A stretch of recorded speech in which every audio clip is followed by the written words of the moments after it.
Halo teman-teman, ketemu lagi sama saya, Andrew Raditya. Sekarang kita mau membahas mengenai ektomorf, mesomorf, endomorf. Apa sih itu? Itu namanya konsep somatotype atau bentuk tubuh. Pertama kali diperkenalkan oleh William Herbert Sheldon pada tahun 1940.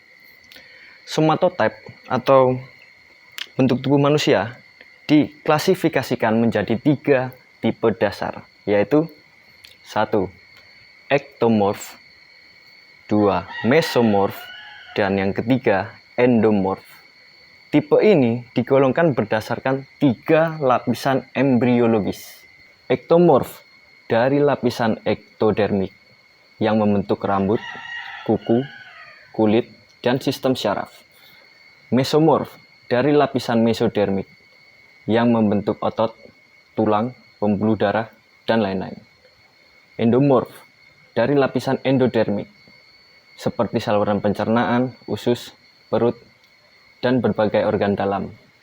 Nah, sekarang apakah ektomorf, mesomorf, dan endomorf ini genetik?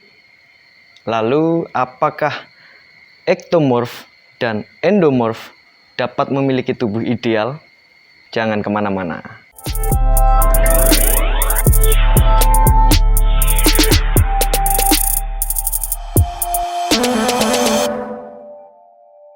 Sebelumnya, saya akan menjelaskan ciri-ciri bentuk tubuh ektomorf, mesomorf, dan endomorf secara umum.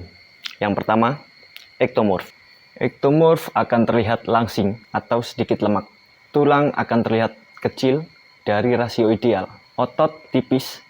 Biasanya golongan ektomorf ini makan banyak tetapi tidak bisa gemuk.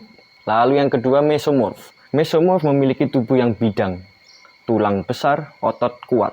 Tidak gemuk, tidak juga kurus. Bisa dikatakan juga ideal. Endomorf. Endomorf akan terlihat bulat atau memiliki banyak lemak, tulang yang pendek, berotot tetapi tertutup lemak sehingga tidak terlihat berotot. Makan sedikit, tetap saja gemuk. Salah satu cara cepat untuk mengetahui apakah kita tergolong ektomorf, mesomorf, atau endomorf bisa kita lihat dari pergelangan tangan.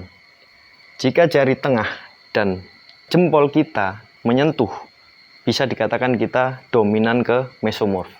Tapi jika jauh, mungkin kita termasuk golongan endomorf.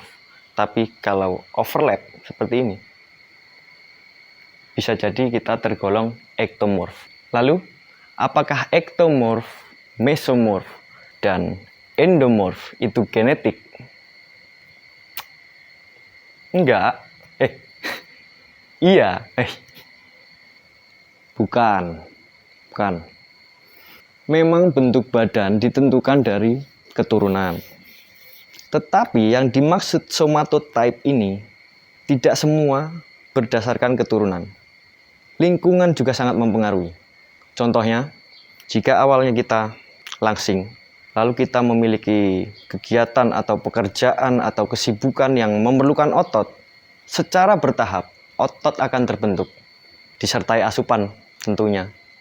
Disitulah lapisan mesodermik akan lebih dominan dan kita akan tergolong mesomorf. Tapi banyak para pakar nutrisi atau personal trainer berpatokan pada konsep itu loh Bang. Kalau hanya untuk sekedar mengetahui dari mana kita mau latihan, nggak masalah. Toh asupan nutrisi dan pola latihan untuk si langsing dan si gemuk ini berbeda. Dan jangan salah sangka, William Herbert Sheldon itu psikolog, bukan dokter.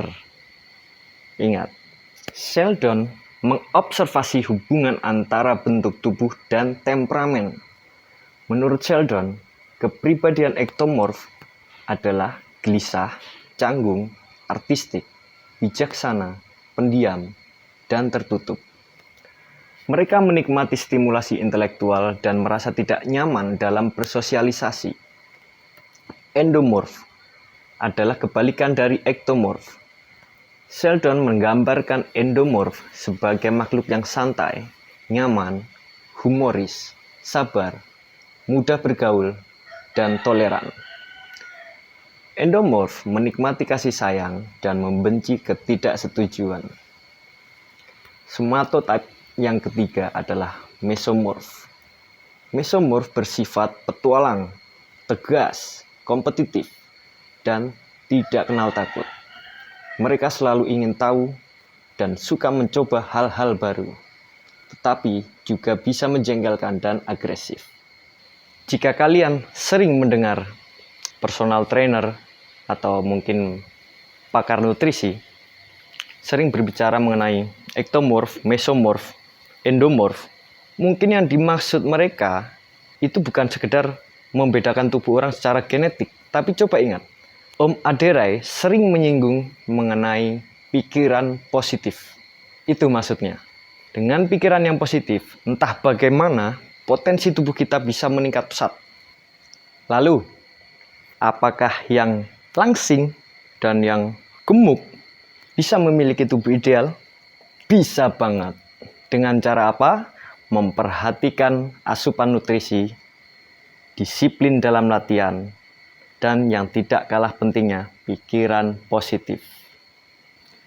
Satu lagi dari saya, sebagai contoh.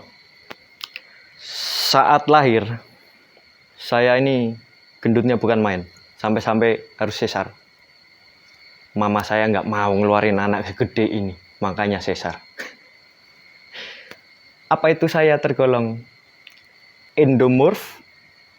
Coba lihat saat saya kuliah. Waduh, unyu. Lihat pergelangan tangan saya, kurus sekali. Apa itu berarti saya ektomorf? Atau yang sekarang? Apa ya sekarang saya jadi mesomorf? Pikirkan sendiri.